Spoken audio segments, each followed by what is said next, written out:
It started with a knock at the door, but not just any knock, the heavy, unmistakable pounding of law enforcement. The homeowner froze, knowing they hadn't committed a crime, yet their HOA had pushed things so far that the police were now involved. But what those officers didn't expect was who would answer that door. When his wife stepped out, wearing the one uniform that instantly changed the entire atmosphere, everything shifted. The HOA's plan to intimidate backfired in a single, unforgettable moment. What kind of power play forces neighbors into calling the cops, and what happens when the tables turn so fast? The neighborhood looked perfect on the surface. Rows of carefully trimmed hedges, spotless driveways, and houses that seemed plucked from a glossy real estate brochure. It was the kind of place where lawns were edged so neatly they could pass for carpet, and mailboxes stood in identical formation like soldiers at attention.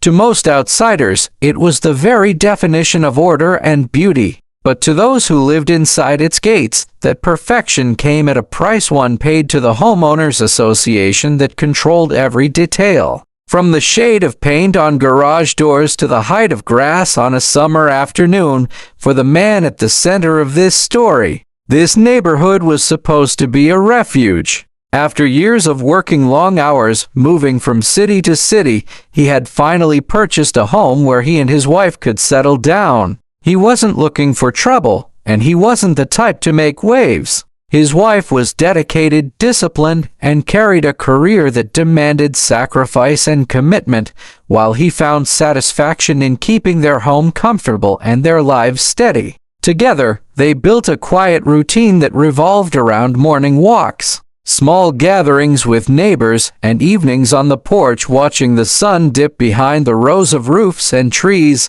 The house itself wasn't extravagant, but it carried the warmth of something earned. A modest two-story with pale siding, a porch swing, and a yard lined with flowers, his wife tended whenever she had the rare time away from her demanding job. Inside, walls were decorated with photos that told their story, trips they'd managed to take, milestones celebrated, a life lived with intention. To them, home was not about making a statement, but about creating a space where they could finally breathe.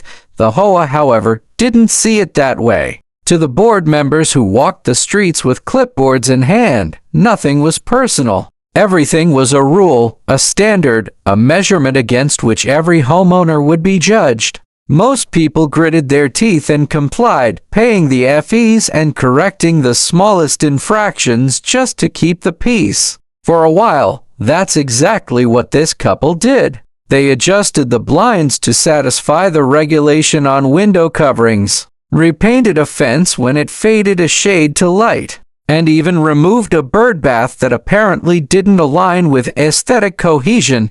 It wasn't very pleasant, yes, but tolerable. Still, the man couldn't help but notice how certain neighbors seemed exempt from the scrutiny. The board president's lawn, often patchy and overwatered, never drew fines. The treasurer's extra-large storage shed, clearly against size limits, stood untouched behind his house. And yet, for others, the smallest detail became grounds for a warning letter slipped under their door. Uneven enforcement wasn't new in HOAs, but it planted seeds of frustration.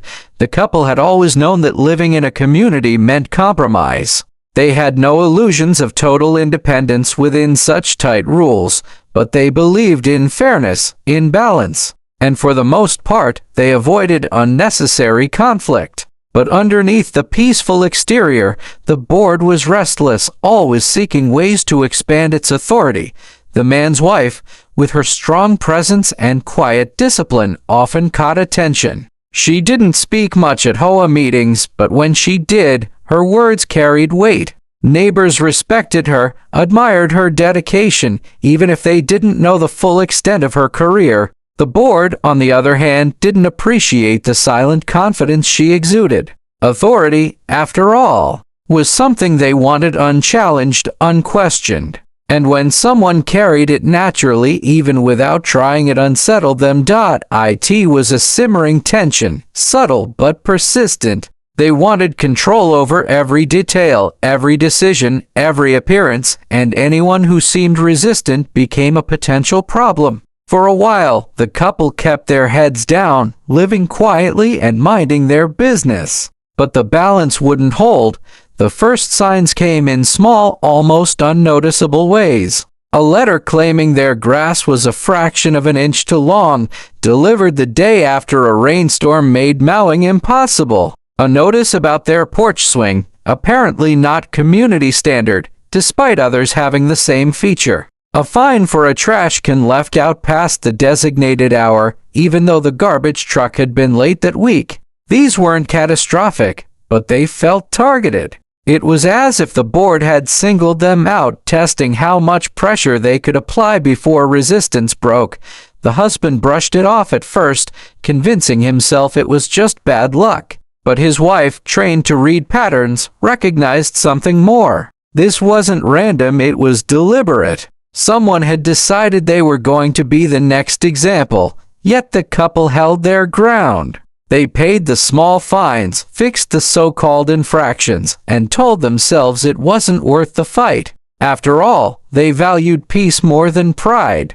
But with each passing week, the board's interference grew bolder. A citation about the placement of flower pots. A warning about the tone of their holiday decorations. Petty, absurd, and intrusive, neighbors whispered about it too. Some pitied the couple. Others stayed quiet out of fear that speaking up would draw attention to their own properties. The unspoken truth was that everyone in the community knew the HOA could destroy peace of mind if it chose to.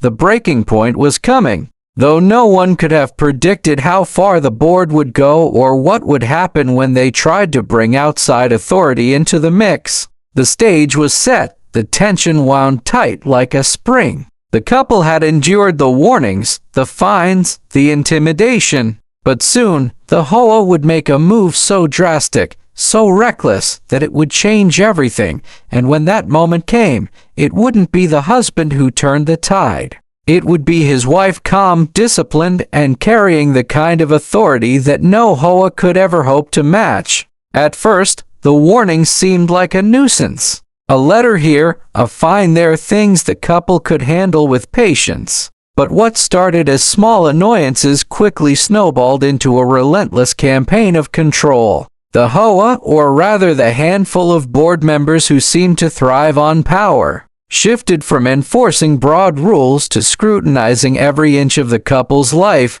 The first escalation came one humid morning in early summer. The husband stepped outside to find a neon-colored slip taped to their front door. It claimed that their flower beds were non-compliant with the community's aesthetic standards. The absurdity of the accusation hit him immediately. His wife had spent weeks planting those flowers, petunias, marigolds, and lavender that added a soft splash of color to their otherwise neutral yard. He glanced around and saw nearly identical arrangements in neighboring yards, many less tidy than his own. And yet, only his home bore the bright notice that screamed of violation.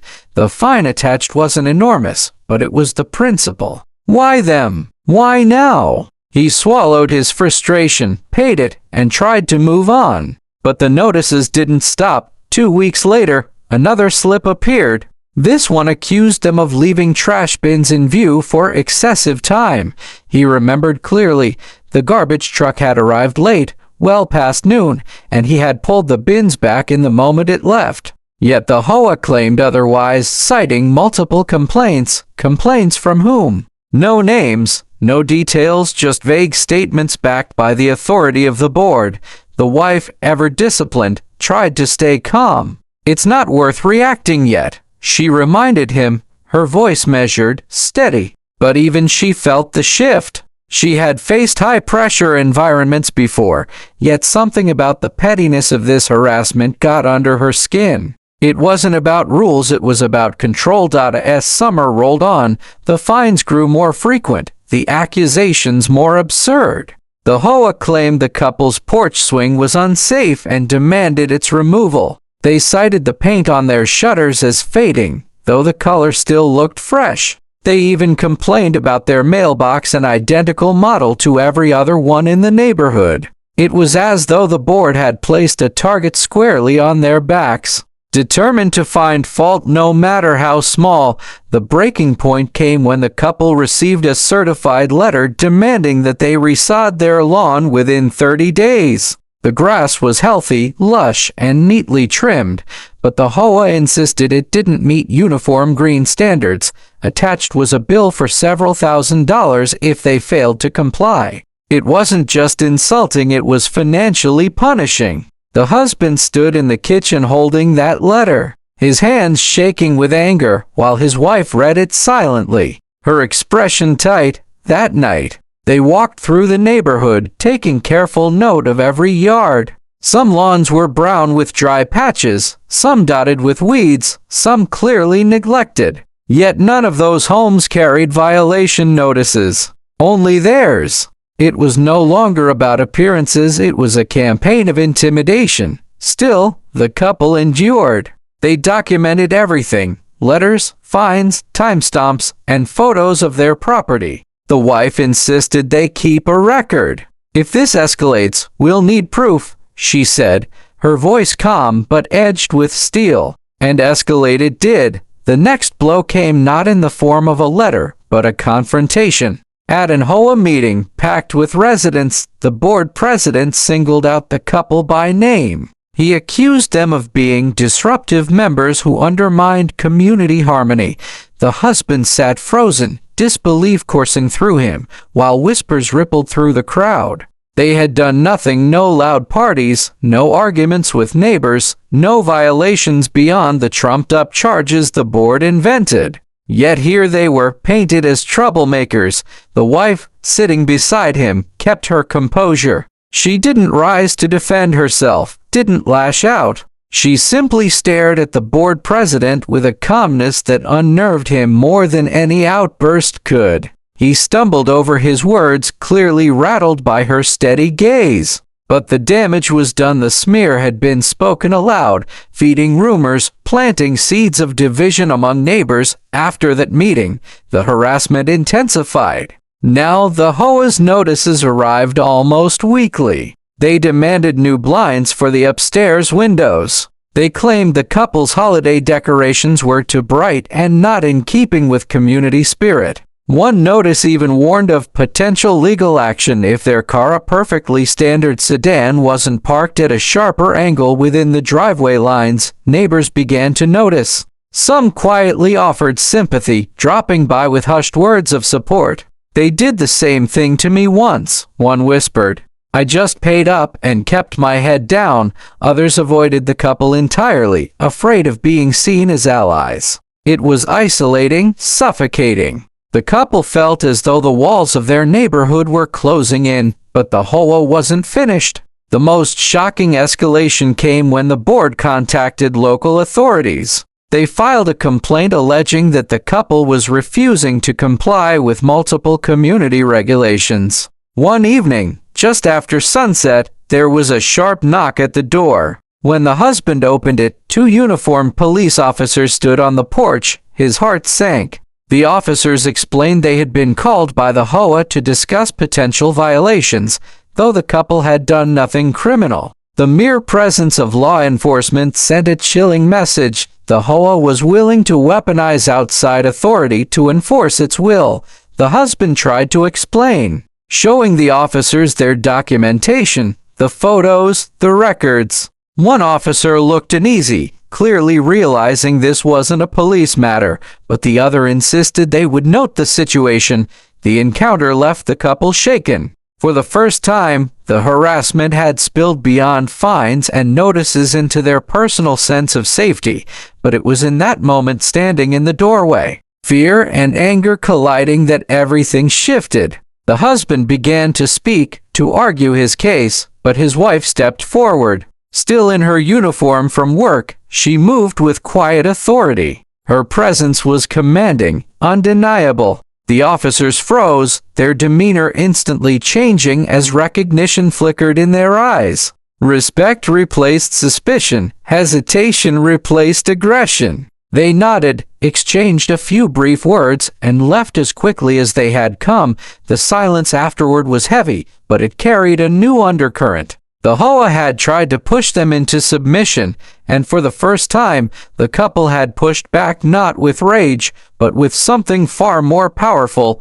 undeniable authority. Yet this was not the end. The HOA wasn't going to retreat quietly. If anything, the failed attempt with law enforcement only fueled their determination. Rumors spread faster now, whispered accusations of noncompliance and disrespect toward the board. Notices arrived with even harsher wording, threats of escalating fines, and legal measures. The couple could feel the storm gathering, the air thick with tension. They prepared for what was coming, filing formal complaints, gathering every piece of evidence, consulting with neighbors who had suffered similar harassment. The wife, calm and strategic, urged patience. "They want us to snap," she said, "but we'll wait. And when the moment comes, we'll act." And that moment was closer than anyone realized. The HOA, drunk on power, would soon make a move so reckless, so public, that it would expose them for who they truly were. The stage was set for the confrontation that would turn this quiet couple into the center of a storm that the board itself would not survive. The couple had endured the warnings, the fines, the public humiliation, and even the intimidation of police at their doorstep. But the HOA had underestimated them. They weren't just another family to bully into submission. They were about to become the ones who fought back, and when they did, the fallout would shake the entire neighborhood. The pressure had reached a boiling point. By late fall, the HOA had pushed beyond petty fines and passive-aggressive notices. They issued a formal threat of legal action, claiming the couple owed thousands in unpaid fees and penalties. The demand letter arrived stamped with intimidating legal jargon, designed to instill fear. The board president even bragged at the last HOA meeting that troublemakers in the community would be dealt with swiftly. Everyone knew who he meant, but the couple wasn't scared anymore. They had endured months of targeted harassment, and instead of breaking, it had steeled them. Every letter, every fine, every ridiculous demand had been carefully documented. They had folders, timestamps, photos, and a meticulous record of the board's abuses. And now, with their evidence stacked like a fortress, they were ready. The HOA called for a mandatory community-wide meeting to address ongoing compliance issues. It was clear this was going to be the stage for the board's final attempt to crush them publicly. Residents buzzed with speculation, some expecting fireworks, others dreading more of the same power games. The couple walked into the clubhouse that evening, calm and steady, though the husband's jaw was tight with anger. His wife, still in uniform from her shift, exuded quiet authority. Her very presence seemed to draw all eyes as the couple took their seats near the front. The board president, a man who had long thrived on the fear and silence of others, strutted onto the small platform like a performer ready to take the stage. He wasted no time. "We have a serious matter to address tonight," he began, his voice booming through the microphone. "There are homeowners who believe they are above our rules, above our standards, and above this community." He let the words hang, savoring the murmurs they stirred. Then he pointed directly at the couple. "These two have defied this HOA time and again. They have refused compliance, refused responsibility, and brought nothing but division to our neighborhood." Gasps rippled through the room. Neighbors turned, some sympathetic, others wide-eyed.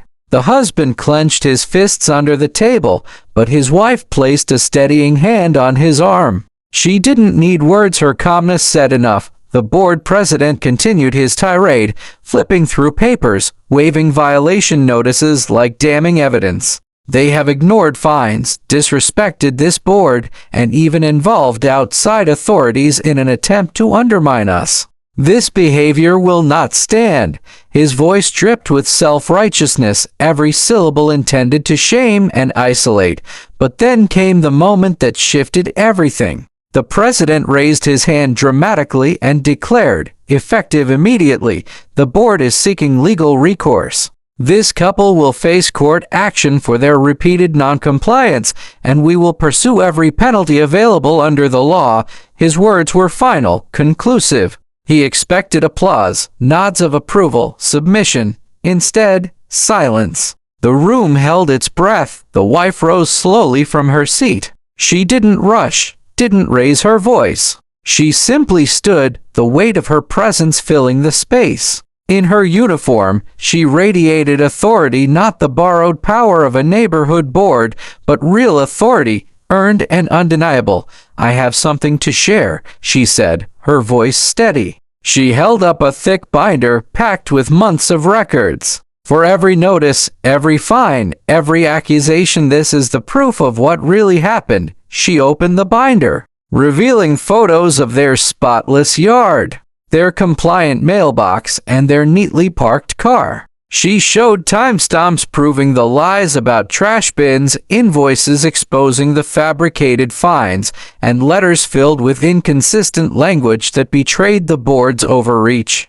Residents leaned forward, eyes widening as each page painted a clearer picture. The couple wasn't non-compliant. They were being targeted. The husband joined her, holding up a stack of certified letters they had received. "We documented everything," he said, his voice cracking with months of pent-up frustration. "This isn't enforcement. This is harassment. This board has abused its power, wasted community resources, and tried to ruin us for no reason other than control." Murmurs erupted. Some neighbors nodded vigorously, others exchanged shocked glances. The board president's face flushed red, but he forced a smirk. "This is nothing but theatrics," he scoffed. "You can't prove intent." But the wife wasn't finished. From her bag, she pulled out an envelope. "Actually, we can." She unfolded a letter, not one sent to them, but one slipped to her by another resident weeks earlier. It was a copy of an internal email chain between board members. In it, they openly discussed making an example out of the couple to discourage others from questioning their authority. The words were damning, undeniable. Gasps filled the room. One resident shouted, "Is this true?" Another muttered, "I knew something was off." The tide was turning. The once silent crowd was finding its voice. The board president lunged forward, demanding the paper. "This is confidential," he barked, his composure cracking. But the wife calmly held it out of reach. "Confidential doesn't mean lawful," she said coldly, and then came the final blow. She placed her badge gleaming under the fluorescent lights on the table in front of her. "You called the police on us," she said, her voice quiet but searing. "You tried to weaponize authority against innocent people. What you didn't realize is that I am the authority you tried to abuse. And I won't stand by while you misuse your power to intimidate this community." The room erupted. Neighbors clapped. Some even cheered. The illusion of the board's control shattered in an instant. The president sputtered, trying to regain ground, but his voice was drowned by the swell of voices demanding accountability. "Enough!" One resident shouted. "We want a vote!" cried another. For the first time, the board found itself cornered, stripped of the fear it had relied upon. The wife's revelation had flipped the script entirely. No longer were the couple the accused, they were the accusers, and the board was exposed as corrupt bullies. The president's face twisted with rage, but behind his bluster was panic. He tried to adjourn the meeting, but the residents refused. One by one, they stood and voiced their support for the couple, their outrage at the abuses, their demands for change. It was a rebellion, sparked not by fury, but by truth laid bare. The husband, his voice steadier now, delivered the final strike. "You threatened us with legal action. We'll see you in court. And when we do, we'll bring all of this, every letter, every photo, every email. Not just for us, but for every neighbor you've bullied." The board was silent. The president's bluster was gone, replaced by the hollow stare of a man who knew the walls were closing in. The power he had wielded so arrogantly was slipping through his fingers, and there was nothing he could do to stop it. The wife picked up her badge, tucked the binder under her arm, and turned toward the door. "This ends tonight," she said firmly. And with that, the couple walked out, leaving the clubhouse buzzing with a mix of outrage, relief, and newfound courage among the residents. The climax had arrived not with fists or shouting, but with truth, evidence, and unshakable resolve. The couple had endured the peak of the HOA's abuse, and in exposing it, they had turned the tide. But while the confrontation was over, the battle itself was far from finished. The HOA had been publicly humiliated, its president exposed, its credibility shattered. Yet questions remained. Would the board step down willingly? Would legal consequences follow? And how would the community heal after such a fracture? The answers lay just ahead, in the resolution that would define not just the couple's future, but the fate of the entire neighborhood. The night of the community meeting marked a turning point, but the days that followed revealed just how deeply the confrontation had shaken the neighborhood. For years, the HOA board had operated unchecked, intimidating residents into silence. But once the curtain was pulled back, once the manipulation and harassment were laid bare for all to see, there was no way to return to the old status quo. The very next morning, whispers spread across the community. Neighbors who had once kept their heads down now knocked on the couple's door, quietly offering thanks or sharing their own stories of mistreatment. One elderly resident admitted he had been fined for leaving a flower pot on his porch. Another confessed she had been charged for an unapproved mailbox that was identical to everyone else's. These small humiliations, brushed aside for years, suddenly resurfaced. The couple realized they weren't alone. They had simply been the only ones who refused to break. The HOA board, rattled but not yet defeated, tried to regain control. A formal letter was sent out, framing the meeting as disruptive and accusing the couple of spreading misinformation. But the damage had already been done. Residents who had seen the binder of evidence, the damning internal emails, and the undeniable photographs were not so easily swayed. In fact, the HOA's attempt to reframe the situation only fueled suspicion. Why? People asked. Would the board need to dismiss the couple's evidence if it weren't true? Soon, petitions circulated through the neighborhood. One called for a vote to remove the current board entirely. Another demanded a full audit of HOA finances, suspecting that fines and fees had been misused for years. What had once been a passive, fearful community was transforming into a collective determined to reclaim its voice. Meanwhile, the couple began preparing for the promised legal showdown. With the wife's law enforcement background and the husband's meticulous records, they were more than ready. They retained an attorney who specialized in HOA disputes, a man with a reputation for dismantling corrupt boards piece by piece. He reviewed the evidence and told them bluntly, "You don't just have a case. You have the kind of case that sets precedent." Court filings followed swiftly. The couple sued the HOA for harassment, defamation, and abuse of power. They sought damages not just for themselves but also for the community funds that had been squandered on baseless enforcement actions. The board's bluff had been called, and now they were the ones scrambling for cover. The trial itself became the talk of the entire county. Local papers picked up the story, intrigued by the image of a small neighborhood board being dragged into court by a police officer and her husband. Residents packed the courtroom during the hearings, some showing support, others simply curious to see justice unfold.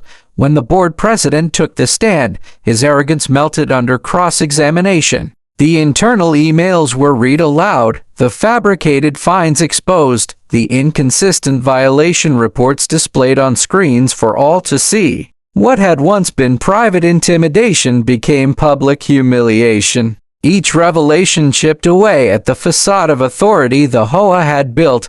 The wife's testimony carried particular weight. She spoke not as a victim, but as an officer sworn to uphold fairness. Her calm, methodical recounting of events contrasted sharply with the board president's defensive outbursts. When she placed her badge on the table again, this time in the courtroom, it wasn't to intimidate, but to remind everyone that power must be earned, not seized through fear. The verdict was swift. The court ruled in favor of the couple, awarding them damages for the harassment they endured and ordering the HOA to reimburse the community for misused funds. The judge's words echoed in the courtroom, and HOA exists to serve its residents, not to rule them. This board abused that trust. That abuse ends today. The fallout was immediate. The board president resigned in disgrace, along with several other members who had been complicit. In their place, an interim committee of residents was appointed to oversee operations until new elections could be held. The couple, though urged by many to run for leadership positions, declined. They had never wanted power, they only wanted peace. Instead, they encouraged others in the community to step up, to build something transparent and fair, and they did. The following months saw a complete restructuring of the HOA. New bylaws were introduced to limit the board's authority, ensuring no single individual could wield unchecked power again. Financial audits were mandated annually. All enforcement actions required clear evidence and a majority approval. What had once been a playground for petty control became a community-driven organization with accountability built into its core. The transformation didn't happen overnight. There were tense meetings, heated debates, and lingering mistrust. But slowly, neighbors who had been divided by fear began to reconnect. Block parties returned, children played freely without worry of fines, and small acts of kindness replaced suspicion. The neighborhood began to feel like home again. For the couple, the resolution brought relief, but also reflection. They had endured months of stress, threats, and uncertainty. At times, they had questioned if the fight was worth it. But standing together, they had not only defended their rights but also ignited change for everyone around them. Their marriage grew stronger through the ordeal. Their bond deepened by the shared battle. The wife, though she continued her work in law enforcement, also became an informal advisor for neighbors in other communities facing similar struggles. Emails and calls came from people across the state, each with their own horror stories of HOA abuse. She listened, guided, and encouraged them to stand firm. Their story became more than just a neighborhood squabble. It became a symbol of resistance against unchecked authority. The husband, once reluctant to confront the board, found pride in how he had stood his ground. He took comfort in knowing that his careful documentation had been the key to dismantling the lies. He no longer saw himself as a victim, but as someone who had helped restore fairness not just for himself but for his entire community. The broader impact was undeniable. Other neighborhoods in the region began reevaluating their HOAs, some even disbanding entirely. Local lawmakers, spurred by the publicity, proposed new regulations to prevent HOA boards from overstepping their bounds. What started as one couple's fight against harassment rippled outward, sparking conversations about accountability and reform. And yet, despite the triumph, the couple never forgot the toll it had taken. They spoke openly about the sleepless nights, the moments of doubt, the strain of constantly looking over their shoulders. They wanted others to know that while justice was possible, it wasn't easy. It required courage, patience, and a refusal to surrender even when the odds seemed overwhelming. Looking back, the wife often said the most powerful moment wasn't the court victory, or even the resignation of the board president. It was the night in the clubhouse when she placed her badge on the table and told the truth in front of her neighbors. In that instant, she had taken away the board's greatest weapon, fear, and replaced it with something stronger, unity. The husband agreed. He remembered the silence that followed, the collective intake of breath before the room erupted. That was the moment the tide turned, not just for them, but for everyone who had suffered quietly. That was the moment the community remembered it belonged to the residents, not the board. As seasons changed, the couple's home became a gathering place once more, not for confrontations or strategy meetings, but for barbecues, celebrations, and laughter. The yard that had once been scrutinized for imaginary violations now hosted neighbors who finally felt free. The couple no longer lived under the shadow of intimidation. They lived with the knowledge that they had stood up, fought back, and won. The story of their fight spread far beyond their neighborhood. On social media, people shared the tale with captions like, "This is how you deal with corrupt HOAs," and justice served. The couple, though humbled, hoped their journey would inspire others to believe that no one had to accept injustice quietly. And as for the disgraced board president, he faded into obscurity, his reputation forever tarnished. Some said he moved away, too embarrassed to face the very people he had once lorded over. Others claimed he tried to run for another board in a distant neighborhood, only to be met with resistance from residents who had read about his downfall. Either way, his reign of intimidation was overdone in the end. The couple's greatest victory wasn't financial compensation or legal vindication. It was the knowledge that they had reclaimed their dignity, their peace, and their community. They had shown that no amount of bullying or abuse of power could silence truth when it was spoken with courage. Their story carried a simple but powerful message. Authority only holds power when people are too afraid to challenge it. The moment that fear is broken, the game changes. So the question lingers, how many other neighborhoods are living under the weight of silence, waiting for someone to stand up?